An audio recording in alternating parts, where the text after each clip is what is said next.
better.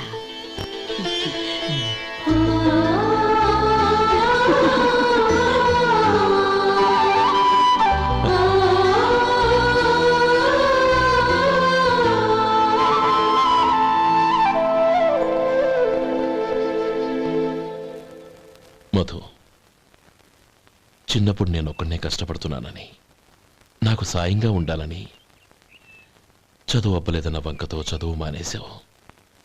ఇప్పుడు నీ తమ్ముళ్ళిద్దరూ అభివృద్ధిలోకి వచ్చారు. మరుదులిద్దరికీ మంచి ఉద్యోగాలు వచ్చాయి.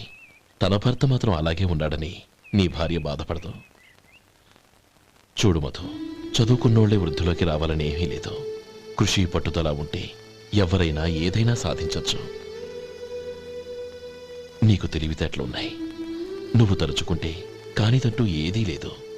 పైగా నీకు సాయిగా మేమందరం ఉన్నాం.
రా బాబు రా. నమస్కారం అండి.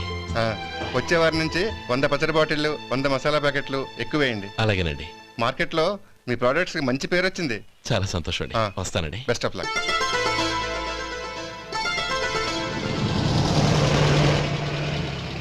ఆ బాక్స్ లోపల పెట్టవా? అలాగే సార్. ఇక మీద మీ ఆర్డర్లు సగం వేయండి, సరిపోతుంది. అదేంటండి? మీ పచ్చళ్ళు అమ్ముడుపోక చాలా స్టాక్ అలాగే ఉండిపోయింది. ఇప్పుడు అందరూ రుచి పచ్చళ్ళు రుచి మసాలానే అడుగుతున్నారు. మా నల్లుడి గురించి తక్కువగా అంచనా వేశారు కదా, ఇప్పుడేమంటారు? ఎలాగైతేనే అతను వృద్ధిలోకి వస్తే చాలు. వాళ్ళు బాగుంటే నాకు సంతోషమేగా. ఎవడ్రా వాడు?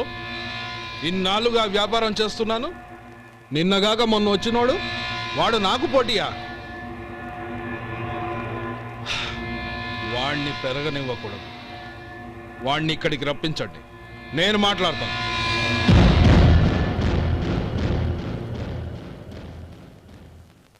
నమస్కారం అండి. రమ్మన్నారంట? నీ పచ్చళ్ళ కంపెనీ మూసేయాలి. నీకెంత కావాలి? 5 లక్షలు ఇస్తాను. చాలా? 5 లక్షలు కాదు, 50 లక్షలు ఇచ్చినా నా కంపెనీ మూయడం జరగదు. బాగా ఆలోచించుకొని చెప్పు. ఈ వ్యాపారంలో పుట్టి పెరిగినోణ్ణి, నాతో పోటీ పడకు. నా చేతి కింద 6,000 మంది పనిచేస్తున్నారు. ఆంధ్ర మొత్తం నాకు బ్రాంచులు ఉన్నాయి. నేనే మార్కెటింగ్ చేయలేకపోతున్నాను. ఆఫ్టర్ ఆల్ ఒక కుటీర పరిశ్రమలా పెట్టుకొని నువ్వెలా మార్కెటింగ్ చేయగలవు? 6,000 మంది వర్కర్స్ని పెట్టుకుని ఆంధ్ర మొత్తం బ్రాంచీలున్న మీరే నా కంపెనీ చూసి భయపడుతున్నారంటే నా సరుకులో నాణ్యత ఉందనేగా. ఆ నాణ్యత ఉన్నంత వరకు నాకెవరూ పోటీ కాదు. ఈ ప్రపంచంలో నేను ఎక్కడైనా మార్కెట్ చేయగలను. వస్తాను.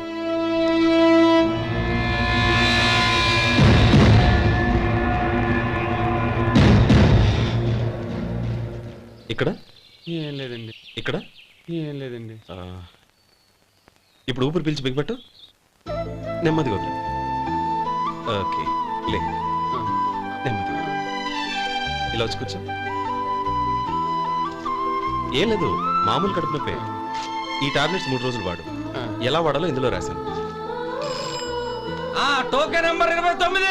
ఏమన్నారయ్యా? టౌన్ డాక్టర్ భయపెట్టేశాడు, ఆపరేషన్ అది ఇదని. కానీ ఈ డాక్టర్ బాబు ఏమీ లేదని చెప్పాడు. అలాగా? ఈ బాబు 10 కాలాల పాటు చల్లగా ఉండాల.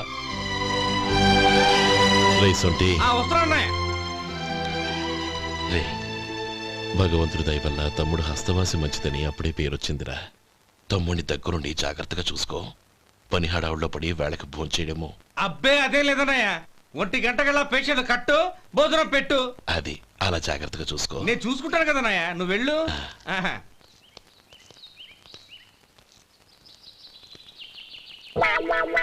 అయ్యో, ఏంటయ్యా ఉంటున్నాడా ఈ దెబ్బలు? ఏదైనా యాక్సిడెంటా? అదేం కాదండి, మరి గోరు కొరికినందుకు ఎలక్ట్రిక్ స్తంభానికి కట్టేసి ఇలా రక్తం వచ్చేలా కొట్టారండి. ఊరు కురికినందుకు ఎలక్ట్రిక్ స్తంభాన్ని కట్టేసి ఇంతలా కొడతారా? వాళ్ళతో మనుషులా రాక్షసులా? చాలా థ్యాంక్స్ అండి, కనీసం మీరైనా అర్థం చేసుకున్నారు. వాళ్ళు అర్థం చేసుకోలేదండి.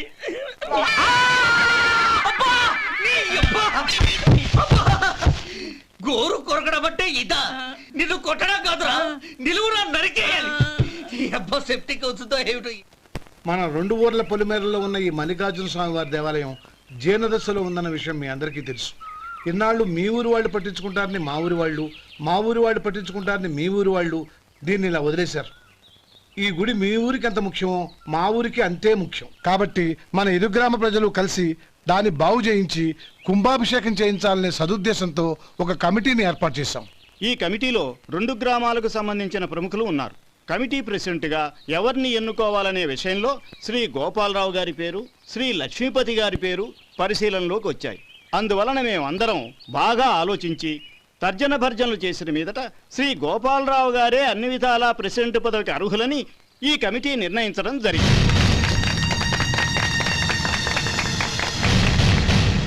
అంచేత ఈ ఉభయ గ్రామ ప్రజలు శ్రీ గోపాలరావు గారికి ఉదారంగా విరాళాలు అందజేసి ఈ శుభకార్యాన్ని జయప్రదం చేయవలసిందిగా కోరుతున్నాం. ఏంటి ఇంకా రాలేదా? ఏంటయ్యా, టైం 10 అవుతోంది. బోర్డు మీద 10 గంటలను రాసింది. మీ డాక్టర్ ఇంకా రాలేదు. అసలు మీ డాక్టర్ కి టైం సెన్స్, పంక్చువాలిటీ ఏమైనా ఉన్నాయా? ఇంతకీ మీరెవరండి? నేను డాక్టర్ అమ్మని. ఓహో, మీరు డాక్టరేనా? డాక్టర్ అంటే డాక్టర్ని కాదయ్యా, డాక్టర్ని చేసుకోబోయేదానని అర్థం. ఓహో, అవును, నువ్వెవరు? నేను ఇక్కడ టోకన్ ఇస్తూ ఉంటానులేండి. తప్పుకో, తప్పుకోవయ్యా. అవును, మీ డాక్టర్ కి ఎవరో అన్నయ్య ఉన్నాడంట కదా, ఎలాంటోడు? ఎలాంటోడంటే అదేనయ్యా, చాలా కోపిష్టని విన్నాను. ఎందుకని అడుగుతున్నారు? ఎందుకంటావేంటయ్యా? ఆ అన్నయ్య మాట వినగానే మీ డాక్టర్ గడగడా ఉణిగిపోతాడు. అసలు డాక్టర్ చదివే తమ్ముణ్ణి అలా భయపెట్టచ్చా? తప్పు కదా? తప్పేనండి. కాని కాని నాకు మీ డాక్టర్కి పెళ్ళవని ఆ అన్నయ్య సంగతి అప్పుడు చెప్తాను. ఏం చేస్తానండి? ఏం చేస్తానా? సంవత్సరం తిరగకుండానే కవల పిల్లల్ని కని వాళ్ళ అన్నయ్య చేతిలో పెడతాను. వాళ్ళకి 5 సంవత్సరాలు వచ్చేసరికి ఆయన్ని బాగా మొట్టికెళ్ళేస్తారు. అలా నా కసి తీర్చుకుంటాను. ఈ డాక్టర్ ఎప్పుడు వస్తాడో ఏంటో. అది సర్లే కానీ నువ్వు పని చేయి. మీ డాక్టర్ రాగానే నేను వచ్చి వెళ్ళానని చెప్పు. నేను అంటే ఓ, నా పేరు చెప్పలేదు కదా, నందిని. ఏం చెప్తావు? అదేనండి, నందిని గారు వచ్చి వెళ్ళారు అని చెప్తాను. గుడ్, పైకి వస్తావు.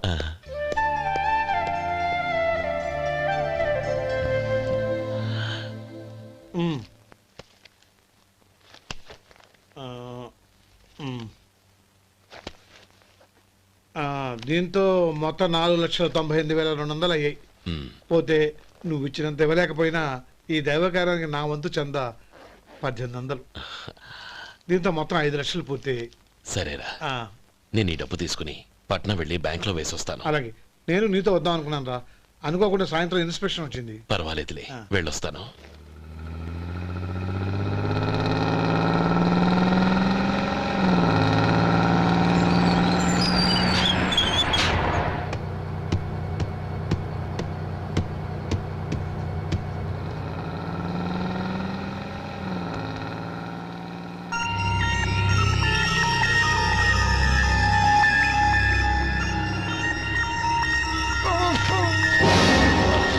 అయ్యో, మూర్ఛ మూర్ఛ బసాపండి బసాపండి. ఇదిగోండి తాళం చేతులు గుర్తి. ఈ తాళాలు చేతిలో పెట్టండి. వీటి వల్ల ప్రయోజనం లేదు. నాలుగు ఖర్చుకోకుండా పళ్ళ మధ్య పెట్టడానికి గట్టిగా అది నోట్ అయిపోండి. ఇదిగో ఇది చూడండి.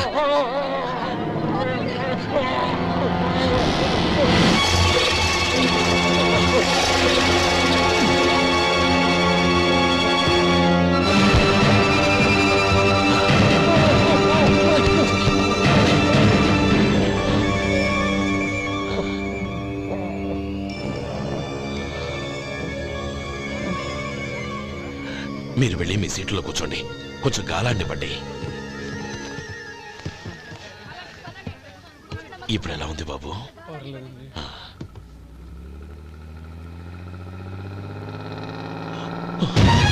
అయ్యో, నా బ్యాగ్ ఎవరైనా చూసారా? అందులో 5 లక్షలు ఉన్నాయి. నా బ్యాగ్ వెంటనే బస్ ఆపండి. ఎవరిని కింద దిగవద్దు. అందరినీ చెక్ చేయండి. నా అంచనా తప్పు కాలేదు. వాడి మంచితనమే వాడిని దెబ్బకొట్టింది. మన వాళ్ళని పంపించి గుడి తాలూకు డబ్బు కొట్టేశాడని పోలీస్ కంప్లైంట్ ఇవ్వండి. ఇప్పుడు ఆ స్టేషన్లో ఎస్ఐ వాడి తమ్ముడే. వాడే వెళ్ళి వాడి అన్నయ్యని అరెస్ట్ చేసి వీధుల్లో నడిపించుకు తీసుకురావాలి. అది నేను కళ్ళారా చూడాలి, మనసారా సంతోషించాలి. అయ్యో గోపాలం గారు, గోపాలం గారు, మీరు దేవస్థానం సొమ్ము దొంగిలించారని ఎవరో పోలీస్ కంప్లైంట్ ఇచ్చారంట. మిమ్మల్ని అరెస్ట్ చేయడానికి మీ తమ్ముడు గారు వస్తున్నారు.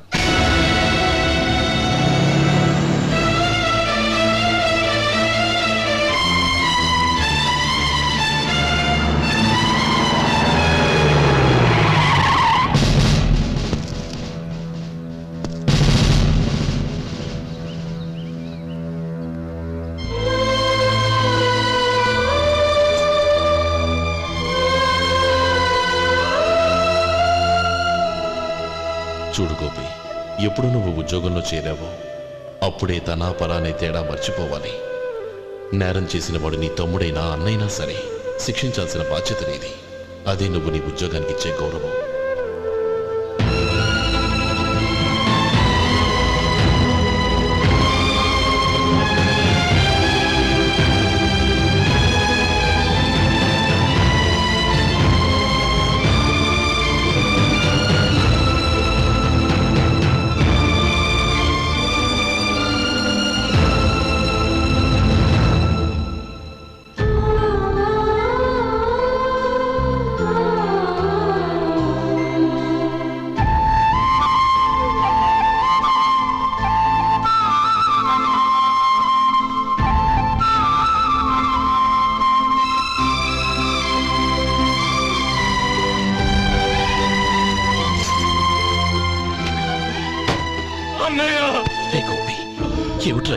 నన్ను క్షమించన్నయ్య.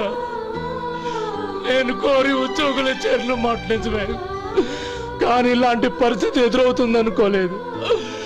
నా ఒంట్లో ప్రతి రక్త పట్టు నీ భిక్షనన్నయ్య. నిన్ను అవమానపరిచి ఉద్యోగం నిలబెట్టుకునే బదులు నా ప్రాణాలను వదులుకుంటారు, కానీ ఈ పని మాత్రం నేను చేయలేనన్నయ్య.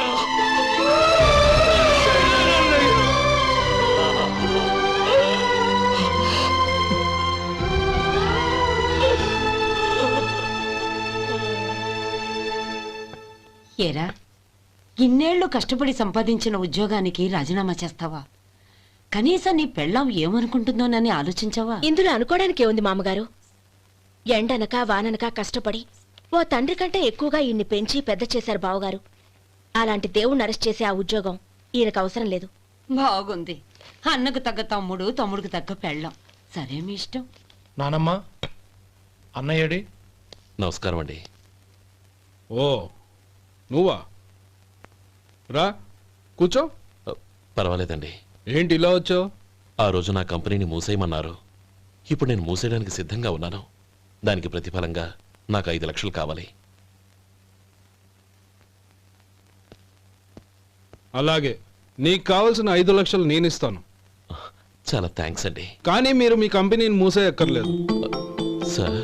అవును మిస్టర్ మధు, మీ అన్నగారికి జరిగిన అన్యాయం గురించి తెలుసుకున్నాను. మీ కుటుంబం గురించి కూడా విన్నాను. సహజంగా అందరూ ఐకమత్యానికి ఉదాహరణ రామలక్ష్మణులు అంటారు. కానీ ఆ రామలక్ష్మణులు ఎలా ఉంటారనేది పుస్తకాల్లో చదవడం తప్ప ఎవ్వరూ చూడలేదు. మీ అన్నదమ్ములను చూస్తే ఆ రామలక్ష్మణులు ఇలాగే ఉండేవారేమో అనిపిస్తుంది. అలాంటి కుటుంబానికి ఇలాంటి ఇబ్బంది రావడం నిజంగా దురదృష్టం. రామునికి హనుమంతుల్లా కాకపోయినా ఏదో ఉడతా భక్తిగా నా వల్ల వీలైన సహాయం ఈ 5 లక్షలు తీసుకో. మీ కంపెనీ పేరు మీదే అన్ని సరుకులు తయారు చేయండి. నేను వాటిని ప్రపంచమంతా మార్కెటింగ్ చేస్తాను.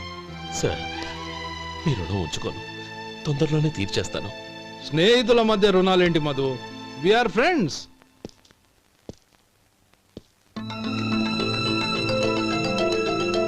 ఏంటే అక్కడ ఆగిపోయావు?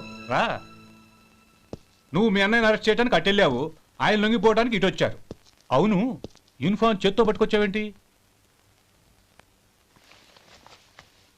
సార్, నేను రే, ఈ మాత్రం దానికే బెదిరిపోయి ఉద్యోగం వదులుకుంటావా? నువ్వు ఇలాంటివి ఎన్నో సమర్థవంతంగా ఎదుర్కోవాలి. నిన్ను నేను ఎస్పీగా చూడాలి. అది కాదన్నయ్య. ఇంకేం మాట్లాడకు. ఇన్స్పెక్టర్ గారు, నన్ను లాకప్లో పెట్టండి. ఆగండి సార్, ఆ డబ్బు ఎక్కడికి పోలేదు, నేనే తీసి జాగ్రత్త చేశాను. ఈ విషయం అన్నయ్యకి తెలియక బ్యాగులో డబ్బు కనబడకపోవడంతో అది పోయిందనుకున్నాడు. నేను పట్నం నుంచి వచ్చేసరికి జరిగిన గొడవంతా తెలిసిందే. రే మధు, జరిగిన దానికి నన్ను క్షమించనయ్యా. ఇంటికి వెళ్ళాక అన్ని వివరంగా చెప్తాను. సార్, ఇదిగోండి 5 లక్షలు. ఇది కమిటీ వాళ్ళకి అప్పగించి ఈ కేసు కొట్టేయండి సార్. భలే వాడివయ్యా, తీసినప్పుడు ఒక మాట ఆయనతో చెప్పుండొచ్చుగా.